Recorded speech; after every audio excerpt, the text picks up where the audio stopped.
Good afternoon, everyone. I'm Ashley Sholer, and today I'm going to be talking about navigating through workplace politics and making your mark.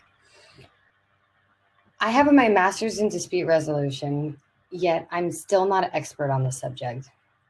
Workplace politics are challenging, and I hope that you can take some of my tricks and techniques that I've learned throughout my various career path and apply them to where you are in your life. This is by no means meant to be a revolutionary talk. I just hope you take some nuggets from it. So in this presentation, I'm addressing workplace politics. We all have to deal with it no matter where we are, no matter what size organization you're from or where you are in your career path. And they can start to be discouraging, but don't lose heart. I know it's easy to, and it's easy to forget that your job is just your job. It's not everything in your life, right? So I know a lot of us are dedicated to where we are at, and we worked hard to be there, but at the end of the day, it's just a job. As I just mentioned, I do have a background in dispute resolution, and I'm about to go through a few of the conflict and dispute resolution tools that I try to implement. I'm not always good at them. I'm constantly a student of what I'm about to talk about, but hopefully it's helpful. Okay, first of all, let me know either via chat or at the end when we do Q&A, let me know if any of these sound familiar. You're not technical. How can you speak to prospects? You're too young. You don't understand yet. What do you really want to do? You can't only want to be, for me, it's marketing professional, but enter your job title. This one's more of a conversation. Where do you work when you're not in a conference booth? At the company named on the booth. No, seriously, I know you're hired just to work in the booth. No, I'm a full-time employee at this company. Wow, you're being bossy. Just let it go. You're being too sensitive. These are snippets of conversations that I've personally had. Not sure if any of them are relevant to you, but I'm sure I'm not alone in hearing some of these. And these are examples of people that are either intentionally or unintentionally trying to show dominance or make someone feel like they don't belong. There are multiple reasons why people do this. Let's start with the intentional. There's a political scientist who I'm going to reference a few times. His name is Robert Axelrod, who in his theory of evolution and cooperation describes this behavior as playing an X or playing an aggressive move. And this is often done for a variety of reasons, one of which is insecurity or fear or false sense of superiority. I say false sense of superiority because that person who has that sense might really believe they're superior to you, but they're not. And you can't let them win at that. The unintentional reasons can often be people speak without thinking, a lower sense of emotional intelligence, which is not necessarily someone's fault. It can just be a personality trait, or an unacknowledged bias. This one's tricky because it's kind of a sleeper act, right? Like we all have our biases, and it's rather or not you're going to embrace them and you're going to address them. So there's a really good quote from someone that I'm sure you all are familiar with. I apologize, my slide deck's not working. Okay. In every environment, there will be politics. If you want to rise to the top, you need to figure out what those politics in your workplace are. Then you hook it in. You decide what conforms and what does not conform to your personal code. Obviously, you can see at the bottom, this is from our Madam Vice President of the United States, Kamala Harris. In preparation for this talk, I spoke to many people, both men and women. And one of the people that I spoke with was my mom. And no, she's not Kamala Harris, but she said something along the same lines as this. And when I told her about my topic, she's like, "Oh, that's a hard one, but it needs to be addressed." And she said something similar to navigate through the politics, understand the other person's side, but don't compromise who you are. You are Ashley, and you have your morals and beliefs, and don't give those up. And I like that. And I also like this quote that I'm showing on the screen right now, because it's very easy to say, oh, I'm just going to be jaded. I'm just going to, like, this is boggling me down so much. And I get that. I'm an empath. I'm constantly boggled down by things, but you can't, I would encourage you not to let that harden you and change who you are in order to feel like you're going to be hurt less, because it's tricky, right? Like, you feel like if you harden your shell, then no one can break through it, but then you're compromising yourself. So don't let people do that, because that's it. That's when you're letting other people win. Okay. So here's a few techniques. Tit for tat. No, that doesn't mean someone says something mean, so you get to say something mean back. This is a strategy that, again, is by Robert Axelrod. And I think it really accurately describes a good way to deal with conflict, both what we call a stalemate, so something that you've been in for a long time, or a brand new conflict that's just eating at you. So the first technique would be, okay, sorry, my slides are not, okay, here, be nice. So this might sound simple, and you've heard the phrase, like, kill them with kindness. It's kind of along those lines. When you address things with nicety, it's really hard for people to come back with a combative behavior or an aggressive move.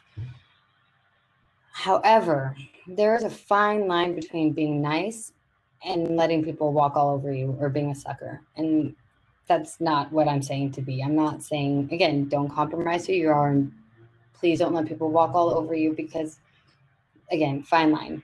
But here's another way to make sure that you can walk that fine line well. Be provocative. So if you're being nice and someone's taking advantage of your nicety, be provocative.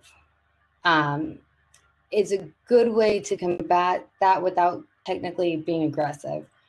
An example of that would be saying something along the lines of, I see what you're saying, and I understand your point. However, I think you could have said it in a better way. Addressing it like that makes people stop and think, like, maybe I could have, but it's not outwardly pointed or aggressive. Don't be envious. This is a tough one. I think we all have issues with that. I mean, maybe not. If you don't, more power to you, because I know I do. When I say don't be envious, I mean, try not to one-up someone or be jealous of where they're at or take credit for their success. I know you've heard the saying, we win and lose as a team, and that's what I want to reinforce here. I have worked I've worked at startups that are very small. I've worked at global leaders in cybersecurity and everything in between. And I can tell you that having worked with different teams, like teamwork and like not being jealous is one of the things that can make you succeed the most. Cooperate. So Axelrod also describes this as don't be too clever. Don't try to trick people or get your way just because you think that your way is the best way. I personally, when I feel like I'm being micromanaged, which is the worst way to work with me, I can be I'm not tricky, but I can not cooperate. I'll hide, and I won't hide things. I won't be as willing to do the teamwork aspect. So that's something I need to work on. Clarity is important. When you have more clarity, people feel like they're part of your life, which if they feel like they're part of your life, they're more likely to be nice to you.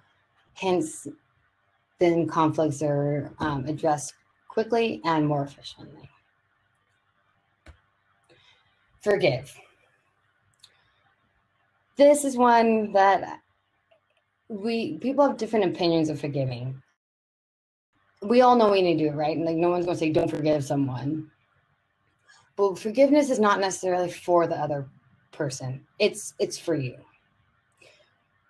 if you're anything like me, you let things eat at you. And when you forgive, you're freeing that mental space that someone took away from you, and you're gaining that back to yourself. You're claiming that back. You're saying, we went through this hard time. I forgive that person. You don't wait for an apology. Forgiveness is not only based on apology.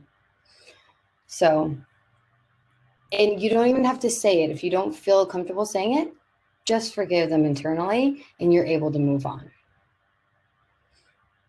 Okay, so those are a few techniques, and there's others, but for the sake of time, these are the ones I thought were important to address. Now on to tools. Okay. Again, in preparation for this, I spoke with a few people. I think one of them's in the audience, so shout out to my colleague Maya for her help on this. So I'm just gonna go in order. Find your person. This means like your trusted circle, or it can be people, it can be a person, and this is actually hard to do. I've been burnt here too. So when you're going through a rough time, it's nice to find one person or multiple people that have your back and you have their back.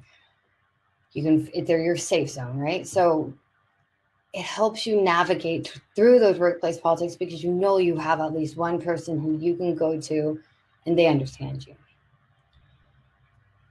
Work-life balance. A lot of people would say, don't bring your personal life into your work. As you see, I flip this. Don't bring your work issues into your personal life. Again, a job is a job. The more that you are bringing your work issues home, you're not ever going to completely deal with that conflict because you're going to stew on it all day, every day, and it's going to affect your loved ones. Or or your mental stability too. You need to have that clean break. Work is work. And this is the hardest one for me, especially with COVID.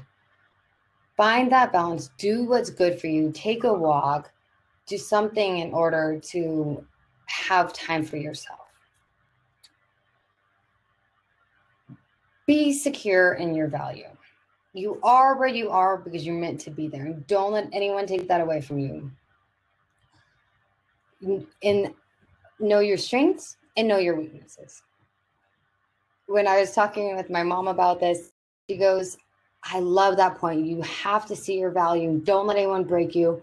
But also, know your areas of growth. Like, Ashley, you would never get a talk on math. I was like, you're right, Mom. I wouldn't. That's not one of my strong suits.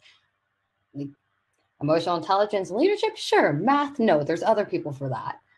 So being self-aware, because the thing is, if you're not, you're going to take on more work. And then if you take on more work, then you feel like you're drowning, and then people are going to start talking and the workplace politics pick up, and it's just not worth it. At least from my experience. Learn from each encounter. So everything is a learning, like it's a path towards enlightenment, right? So take every conflict, every issue, think, what could you have done better? And how can you grow from this? You can't be in charge of what the other person does. Like, let's say Katie said something about you behind your back, and then Bob found out, and now it's a big thing. You can't be like, well, what could Katie and Bob have done differently? There's always something they could have, but you can only focus on yourself. So take it, learn from it, try not to do it again. Maybe what you learn is don't trust Katie and Bob, but at least you learned something. Be above the conflict. Wait it out. Not everything's a big deal. It might feel like it. It might feel like the most important thing in that moment, but wait it out and see if it's really actually worth addressing. And if it is, who are you going to talk to? Are you going to talk to that person directly? Are you going to, in the rare case, have to go to their manager? Are you just going to like write it down on a piece of paper and throw that piece of paper away so you know that like it's out of your head? Whatever you need to do that, but just wait it out a minute. Try not to be reactive if you can avoid it. And when you need to be the bigger person. Again, not saying let people walk all over you, because you have to be secure in your value and know who you are too. But sometimes who you need to be is a bigger person. There's petty stuff everywhere. I actually had something happen this week where I had to keep this thought and this talk in the back of my head. I was like, wow, this is perfect for this talk. Like, something happened that I didn't feel was fair. I didn't actually do what this person accused me of. And I was like letting it get to me. And then I was like, no, wait, I'm giving a talk on this. I'm going to actually try to do what I'm speaking on and wait it out and see what happens. And I tried to apologize, even though I didn't think I had to, but I could have, I don't know, be the bigger person. So I took the steps to do that. But it's hard. See it from their side. I like to say everyone has their story, and you don't always know what it is. So give people the benefit of the doubt, but again, have your limits. I don't know if anyone else out there is a How I Met Your Mother fan, but if you are, there's a character named Barney who has a theory of something called the chain of yelling, or chain of screaming. I think it's chain of yelling. The idea is that, like, his boss's boss was yelled at by his wife, and then he took it out on the person under him, and so on and so on and so on. But the root conflict is, like, the root of it is that someone had a bad day, and instead of addressing that, they're taking it out on the next person, which is not fair and not appropriate. I completely understand. But when people have their story and they have their, you have to try to see it from their side. But if it's a recurring issue, go with it right away. So these are just a few tools that I try to use, and some of my colleagues do as well. Some could have resonated, some might not have, or like none did. But I do encourage you all to come up with your own toolkit. You don't have to write it down. If you're like me, writing things down is helpful. But try to, if you can, I would encourage you all to do this as an exercise. Come up with a few techniques that you can refer to mentally or read it when you're in a conflict. Be like, okay, I need to do X, Y, and Z. And just, one that I forgot to write, but I'm sure it's implied, is breathe. Like, just take a breath. And it's easier to deal with when you just, again, wait it out and take a breath. So thank you so much for your time. I see there's a few points. So if you have any other questions, please send them in, and I'm going to just quickly read to myself and then address these questions. Stephanie, I see your comment, and yes, it is absolutely hard to forgive certain people, especially, you're right, people that harass you. I've gone through that as well, and it is awful. I hope you have I hope you have your people you can talk to, or a place you can address that. If you don't, I was going to put my email on here, but I did not. So I'm going to actually put my personal email in here. So feel free to reach out to me too. So Penelope, you asked, how do I find a person in a virtual workspace when you're new? That's a good question. Okay, I started my new job February 10th of 2020, which is relevant, as you know, because the pandemic, like, lockdown happened a month later. So I was new and trying to, like, find my people. The best thing to do is try to do, like, I know they're probably it's probably overdone, but like happy hours after, like virtual happy hours, or just make a meeting and try to get to know a person every time. So I'm in marketing, and every time a new marketing or salesperson joins, I schedule a 30-minute one-on-one with them. I tell them who I am, ask who they are, build a rapport with them, and then going forward, I feel comfortable with them. There's one of my coworkers who I never thought he would be one of my people. When he started, I was like, nope, no, probably not going to work well with this guy at all. We actually had one like conflict that brewed so much it kind of exploded, and that's all it took. Like we had to put politics away and be real people and be like, you upset me because of X, Y, and Z. And then we actually became like solid friends. So sometimes having that conflict is good. Like getting your point heard. And even if it's not in like a formal manner, every once in a while that's necessary. And that actually is real. And that can help with your growth too. But it is definitely hard when you're new, especially virtual. Are there any other questions? Okay. Well, I also, one last point that I'll leave you guys with is just you are where you are because you're meant to be there. And my fiance was it was timely. He just attended this like women in the workplace seminar and sent me a few good points of it, some of which I put in my talk and others I just am going to read later because they're really good. One of them was that Oscar Wilde quote about be who you are because everyone else is taken. Like, be true to yourself. And I hope that this talk helps some people. And if you would like to reach out to me, I did put my personal email in there. With that, we have a few minutes left, but I will just go ahead and give you guys some time back to your day. So thank you again for joining my session.